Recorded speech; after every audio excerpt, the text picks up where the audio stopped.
নমস্কাৰ জনাইছোঁ সকলোলৈকে মোৰ এই থলুৱা জ্যোতি নামৰ পেজটিলৈ আপোনালোকক স্বাগতম জনাইছোঁ। এয়া মই লাহেকৈ মোৰ শৰীৰ যি মানে আপোনাৰ মাটি দালিখিনি অকণমান কেৰাহীত গৰমাই লৈছোঁ। ধুনীয়াকৈ গোন্ধটো অহালৈকে ফুৰফুৰীয়া এটা গোন্ধ ওলাই খুব ধুনীয়া লাগে।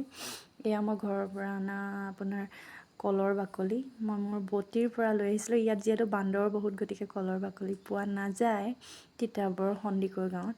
মই এইকেইটা ঘৰৰ পৰা বটিৰ পৰা খুজি লৈ আহিছিলোঁ। এয়া মই খাৰ এবাতি উলিয়াই লৈছোঁ।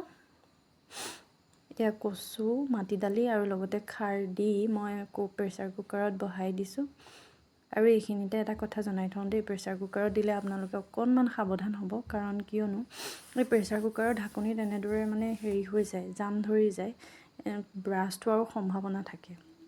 সেনেদৰে আকৌ কেৰাহী গৰম কৰি দুটা শুকান জলকীয়া দি, ইয়াত বিশেষ একো নাই যিহেতু থলুৱা খাদ্য প্ৰণালী একেবাৰে সহজ। এনেদৰে দুফুটা নহৰু মই থেতেলিয়াই লৈছোঁ, লগতে আদা অকণমানো দিওঁ, খুব ধুনীয়া ফ্লেভাৰ এটা আহে। এনেদৰে এই নহৰু দৌৰিহে ফুৰিছে, আদাও দৌৰি ফুৰিছে। আকৌ এতিয়া লাহেকৈ কেৰাহীত দি এইকেইটা ভাজি, মই যিহেতু নিজেই ভিডিঅ' কৰোঁ আৰু লগতে ৰন্ধাখিনিও নিজেই কৰি থাকোঁ, গতিকে ভিডিঅ'বোৰ অকণমান লৰচৰ হৈ যায় আৰু উপায় নাই। এনেদৰে নহৰু কেইফুটা ৰঙচুৱাকৈ ভাজে আৰু নহৰু, শুকান জলকীয়া আৰু আদাৰ এনেকৈ ফুৰফুৰীয়া গোন্ধ এটা ওলাই নহয়, খুব ধুনীয়া লাগে। এতিয়া চাব, মই মাটি দালিখিনি লাহেকৈ দি দিম আৰু অকণমান ৰঙচুৱাকৈ ভাজি লৈছোঁ।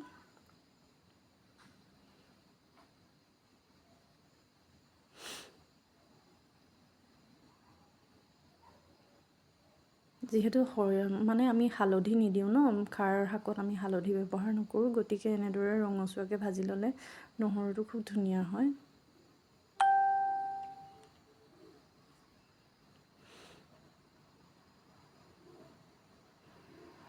এনেদৰে দালিখিনি দি দিছোঁ, লগতে কচু দি দিছোঁ। এনেদৰে ভাজিলে কি ধুনীয়া ফুৰফুৰীয়া গোন্ধ এটা ওলাই নহয়। আপোনালোকে মানে এইটো মানে একেবাৰে বুজাব নোৱাৰে। আমাৰ অসমীয়াৰ কাৰণে মাটি দাইল আৱেগ হয়, খাৰ আৰু মাটি দাইল।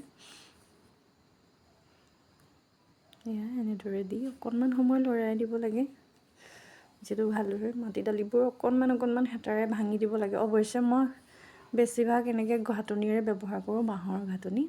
কিন্তু মানে ইয়াতে এয়া নিজে মোবাইল ধৰি থকা হয়, যিহেতু নোৱাৰি ন এইবোৰ সকলোবোৰ দেখুৱাবলৈ অকণমান অসুবিধা হয়, গতিকে হেতাৰে এনেকৈ কৰি দিছোঁ আৰু।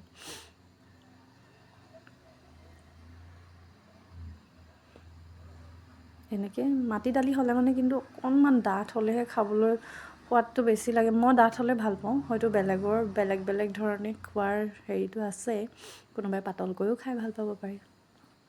এয়া এনেদৰে উতল আহিলে ভালদৰে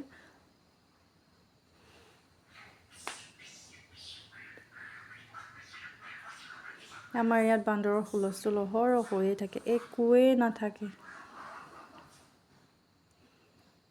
এয়া মাটি দালিখন সম্পূৰ্ণকৈ হৈ গৈছে আৰু ইয়াতকৈ আৰু বেছি ডাঠো হ'ব নালাগে, বেছি ডাঠ হ'লেও খাবলৈ ভাল নালাগে। এয়া মই এনেই আৰু কাঁহৰ বাতি এটাত পৰিৱেশন কৰি দিছোঁ আৰু অকণমান, একো বোলে হেৰি বুলি নাই আৰু, এনেই জাষ্ট সেনেকৈ দি দিছোঁ। আমাৰ অসমীয়া থলুৱা খাদ্যবোৰ একেবাৰে ৰান্ধিবলৈ একেবাৰে সহজ। আপোনালোকে ৰান্ধি চাব দেই। Thank U.